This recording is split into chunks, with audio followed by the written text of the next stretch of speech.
is an amazing one. All right, so please listen closely. Thank you. Okay, thank you.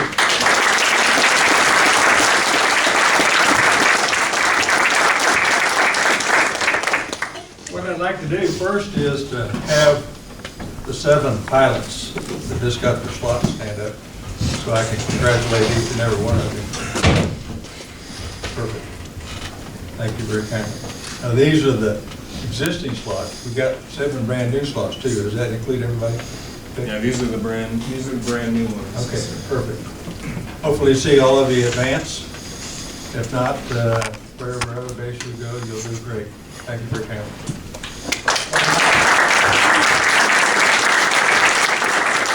What I'd like to try to do is take you on my journey. And before I do that, it's hot in here, so if you feel more comfortable taking off your blouses or your jackets, feel free to do that, because we're going to be in there an hour. You're sitting close to each other, and you want to take it off. Be my guest. I've already approved that with Colonel Galkey, so feel free to do that. And so does that. We're going to make a trip through to Hanoi and back. And my journey was a little bit different than most others in that a lot of my compadres, like Chuck de Bellevue, the leading big ace from the Vietnam War, with 6 big kills, flew into Hanoi and back routinely, day in, day out, for several months. And during those trips to and from the Hanoi area, he was fortunate enough to knock down 6 bigs, becoming the leading big ace in the Vietnam War. The Navy had 2 big kills, or 2 big aces, the front seat, back seater in the F4, Terry Driscoll and Cunningham. And we had 2 other big aces with 5 kills in the F4 out of Uroin, and that was Steve Ritchie and I don't want to give you his name. Feinhardt, no, something like that. Anyway, Chuck being the one that got the last big kill, making him the leading big ace. On the journey, we'll take a look at how Mike, Chuck, myself, and Roger Locker, which generally comes to Oklahoma State, and we also go to OU, KU, K-State. We've been to Arkansas, we've been to Cameron and Fort Sill. We're going to set up in Colorado at the Boulder. Types of presentations just like this, so that we can pass on our 140 years of experience to you guys in an attempt to prevent you from making some of the mistakes that we made during combat. Now, not all of you are going to be in combat, but however common, we are at war, a nation at war, and whatever function you do within the United States Air Force is dedicated towards that common goal of bombs on target, killing the enemy. If you're not ready to do that in whatever spectrum that you're planning on serving the Air Force, then maybe the Air Force is not your job. But I hope it finds you all quite well. I want to buzz through some of these slides because they don't apply to me.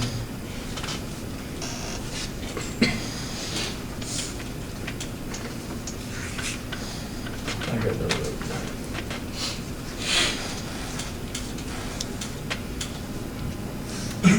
Okay, my mission, I flew 2 combat tours out of Ubon, Thailand, in the 433rd Attack Fighter Squadron. That's the patch over here in the lower right-hand corner. And when you get associated with squadron identities, whenever you get out and into the field, that first squadron is going to be something you're going to grab a hold of and say, that's my squadron.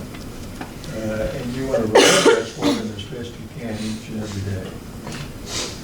We flew as a wolf pack, and what that means is, as an F4 2-seat airplane, we flew into high threat areas where slow movers like OV-10s and O2s could not survive because of the AAA and the SAMs, surface to air missiles. So we had to send in fast movers, the F4, to seek out and destroy targets. I flew over 200 missions as a wolf pack, 350 total missions, and over 1,000 hours of combat. That's what she looks like, Matt. That's what you want to fly, only if they were still in inventory. However, we just sent our last one to the boneyard and hauled them last year.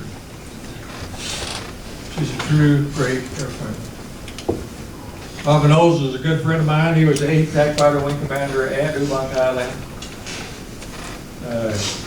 A triple ace in World War II, Korea, and in Vietnam he got 4 MiG kills. Didn't get his 5th MiG kill, and went to his grave always wishing that he could have.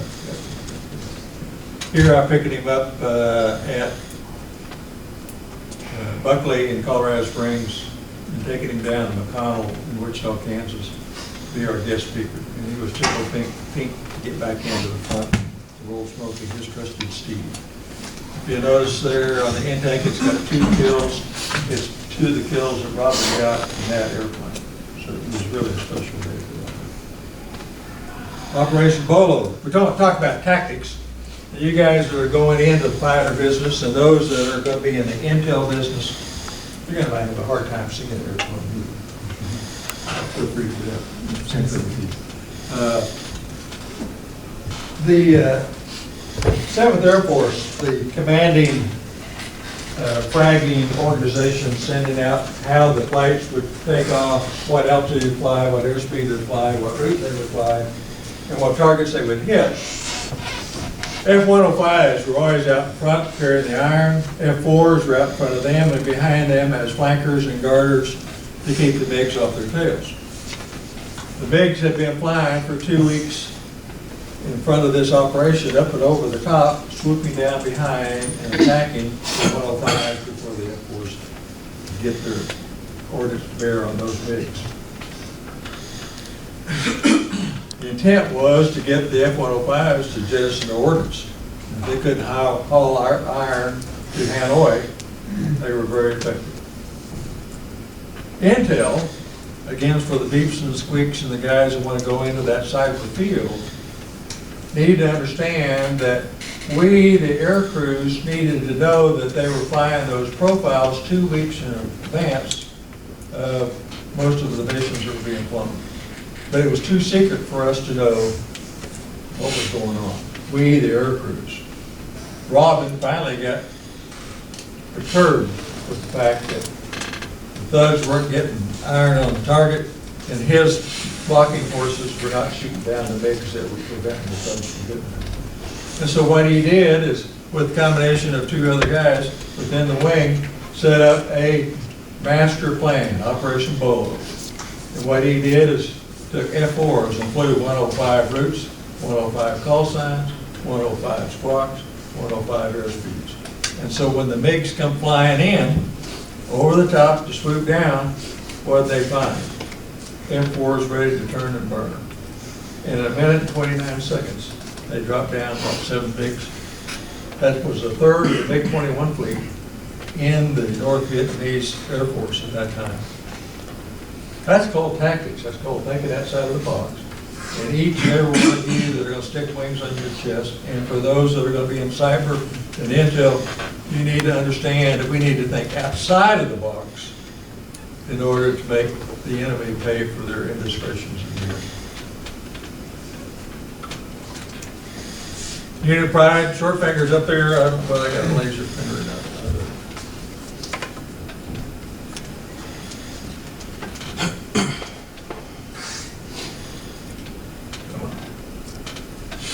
Not important. That's not one.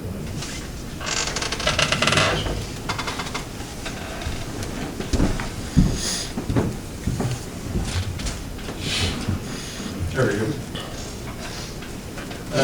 Short fingers up here at the top. One of the coolest dudes in this squadron. My sunglasses are on, the collar's turned up, and we just come back from a combat mission.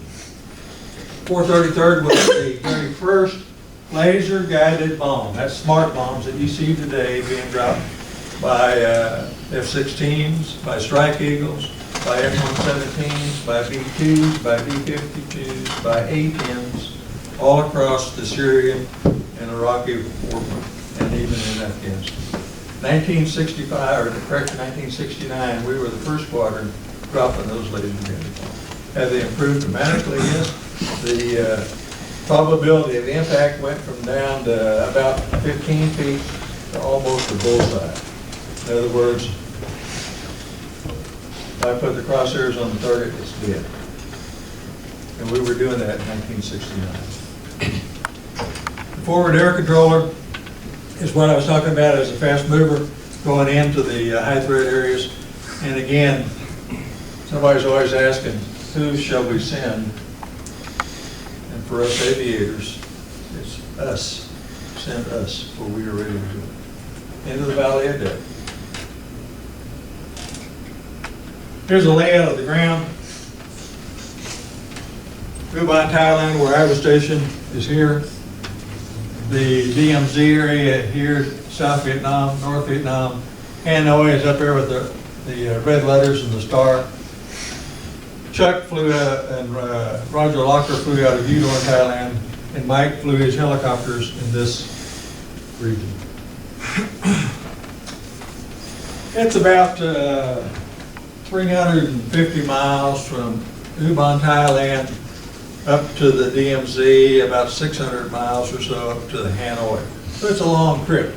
We need to air refuel into the target area and then coming back out of the target area.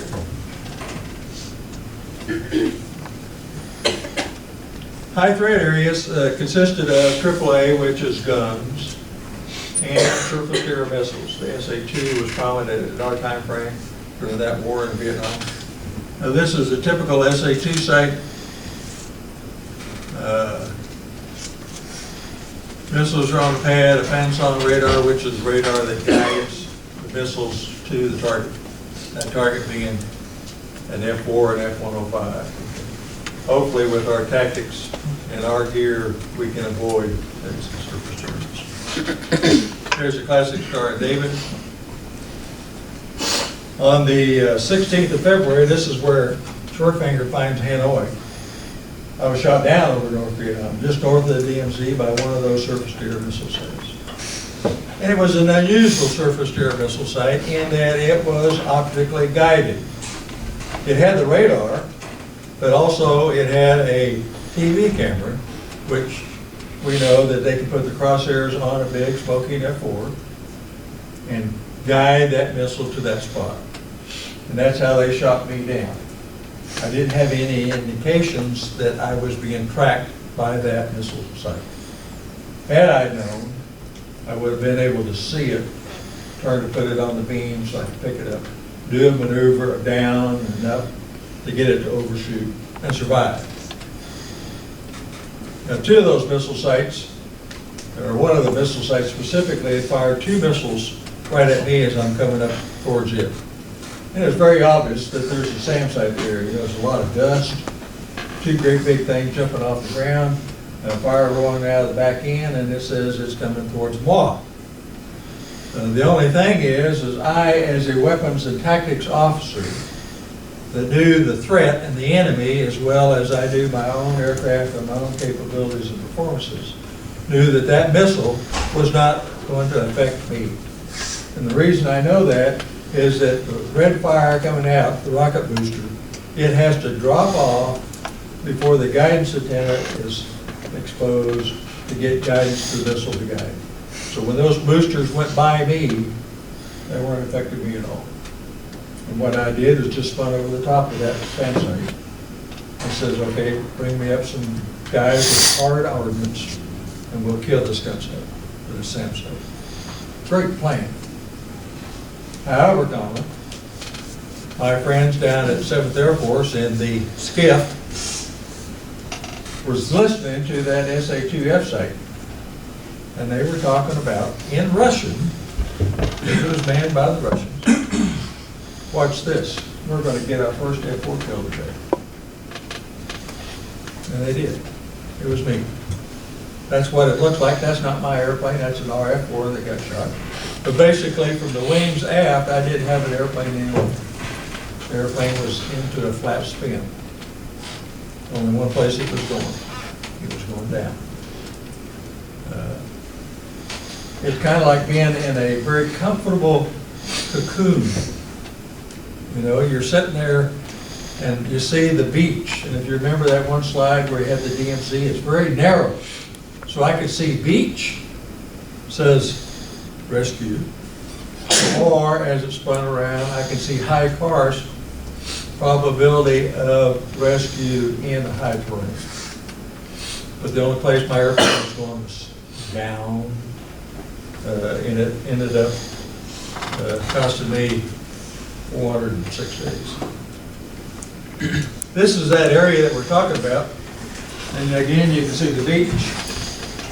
I got shot down about right in here. The DMZ is down here where the clouds are at.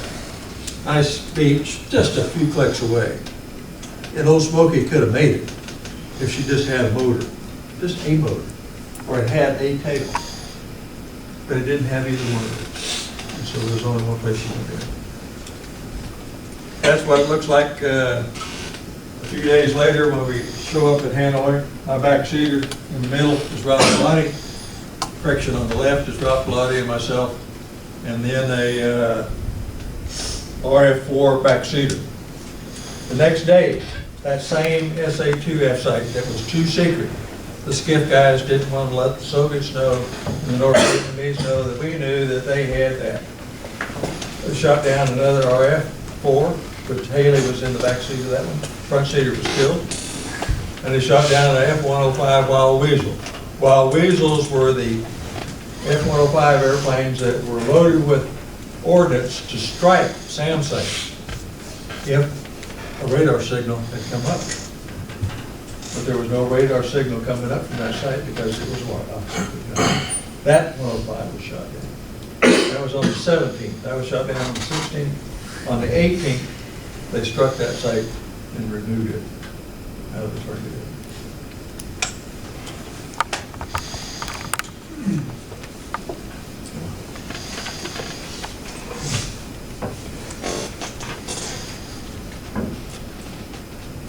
Here's what we want to talk about, the code of conduct. And it's something that I really put a lot of stress in each and every day when I talk, whether it's advanced or here or any one of the other universities. During our captivity time frame, name, rank, date of birth, service number. That's the only four things you're ever going to give to the enemy. Ever.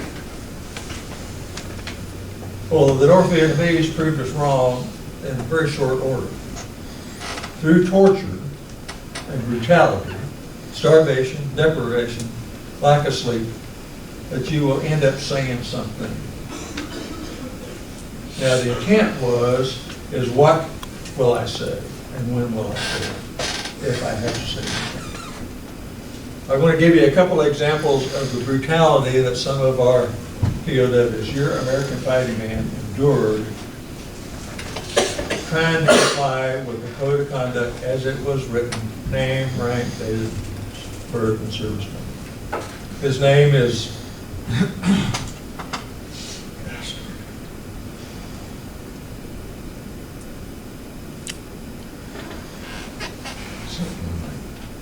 I'll think about it. Anyway, he was a World War II a gunner in a B-17. He's about 5'4", very light build. After World War II, he went to aviation cadets and entered pilot training. Went to the Korean War, became a MiG ace in the F-86. Comes back for his third war, the Vietnam War, the F-105, and was shot down over North Vietnam. When he was shot down, that stick went full right, and it had a tendency to do that in that it would jam full right, and it broke his femur right where the stick was laying in. So when he hit the ground, he was not going to be escaping immediately. He was taken immediately to the Hanoi Hilton, where at the time they had a guy called Fidel, which was a Cuban. And his intent, brought in by the Soviets and the North Vietnamese, was to break the command and control structure, which we'll talk about on the far right side of that slide here in a second. Break down that line of communications.